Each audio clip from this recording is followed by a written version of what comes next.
Here are 3 amazing Hawks figures based on Season 4 and 5 Hawks for under 30 USD. Welcome to Running on Empty. Starting us off strong at around 29 USD is Hawks in the Amazing Heroes Volume 19 by Bandai Spirits. He's 22.5 centimeters from foot to wingtips and weighs around 265 grams.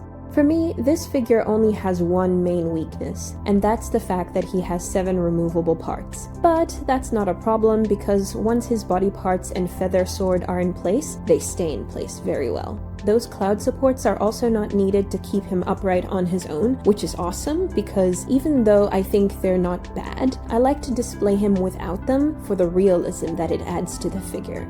It feels like Hawks just flew into the room and landed impressively on my shelf when he's displayed without the clouds. Then there's his face. Before I bought this figure and I looked at the image on the box, I thought that they got his face wrong. I can't really explain what it is, but his face looks slightly off in the photos. I'm glad to report that in real life, it's actually fine. In fact, I'd give it an A for character accuracy. I love the dynamic pose and wrinkle detail, as well as the billowing effect that they've given to his clothing. The paint job is also fantastic, with his hair, clothes, and wings having a similar color palette and tone to the anime, I think. I also love the etching that they've added to his feathers, because it gives them a fantastic realism. They also nailed his hair sculpt, which is beautifully windswept and wavy. This is a solid Hawks figure on a budget. Next is the first Hawks figure I ever bought. Coming in at around 22 USD, it's Hawks in the Amazing Heroes Volume 24 by Bandai Spirits. This Hawks is 27.5 centimeters tall from base to wingtips and weighs at about 229 grams on his own.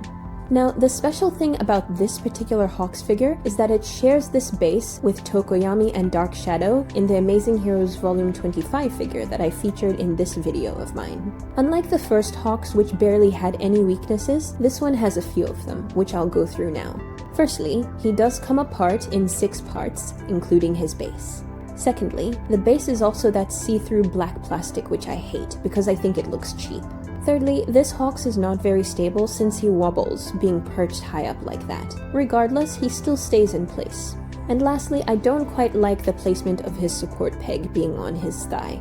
For me, it isn't too sinful since it's not directly on his glute, but at the same time, I wish that Bandai would choose another place to put their pegs on their budget figures. Please stay away from the glute region. Anyway, apart from those weaknesses, I think this is a great budget Hawks figure. I give them an A+ for character accuracy as far as his face is concerned. I love that cheeky yet lazy and charming expression that they've captured here. For me, it's peak Hawks. I also like the dynamic yet languid pose, with the relaxed yet elegant wing spread, the casual set of his arms and legs, and that gentle flow of his coat. The wrinkle detail in his clothes and shoes are also fantastic.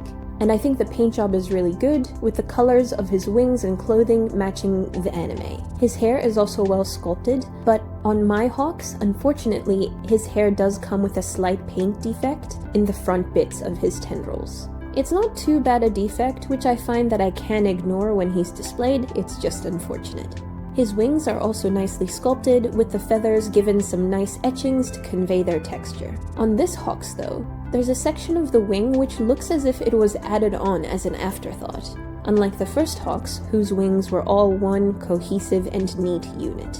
But again, on this second Hawks, it is a small detail that could be annoying, but I find that I'm able to ignore and forget about it when he's displayed.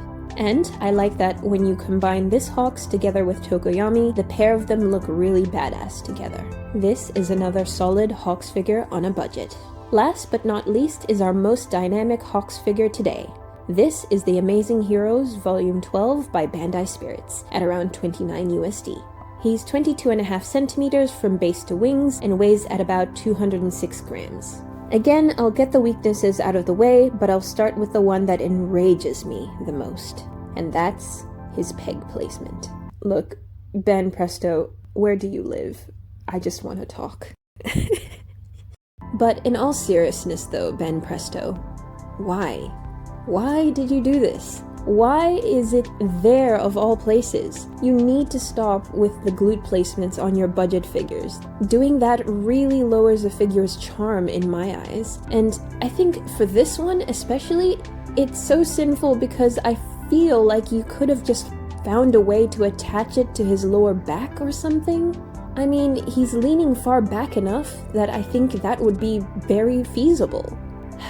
Anyway, enough complaining. Let's move over to the next weakness. Again, they've used that cheap black plastic that I hate, and he also slightly wobbles because of how high up he's perched. But more or less those are the main sins for this one. Let's move over to the positives. I think the pose is phenomenal. I love the arch of his body, the curve of his wings, the wide set of his legs, all of it. The energy and movement of this scene has been well done in this figure. I also like the detail in his wings, although I do have to say that I find the red of this Hawks' wings rather dull when I compare it to the first two. And on the topic of the paint job, I also feel like his clothing and hair color are a bit too dark on this particular figure. I think the first two Hawks figures also did a better job at capturing the colors on these elements. But where this figure does succeed above the other two is that they have bothered to add a little bit of shadow detail to his clothing, which adds a bit of extra dimension. As for the face, I think it's pretty good. I give it a solid A. And I think the hair sculpt is also not bad, but I find myself preferring the hair sculpt of the first two Hawks figures. Now I want to address the feather sword, because placing it in Hawks' hand on this figure was very confusing for me.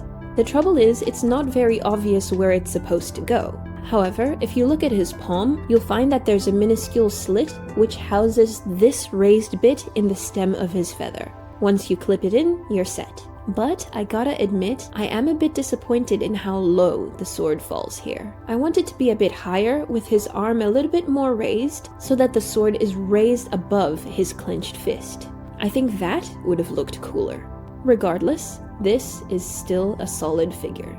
All in all, I think these three Hawks figures are really great, and ranking them is going to be a little bit difficult for me, so the way that I've chosen to do it today is by category. Coming in first place in terms of the wing design, color, and dynamism is Volume 19 Hawks, second is Volume 12, and last is Volume 24. Coming in first place for character accuracy and facial features is Volume 24 Hawks, second is Volume 12, and last is Volume 19. Coming in first place for dynamic pose is Volume 12 Hawks, second, Volume 19, and third, Volume 24.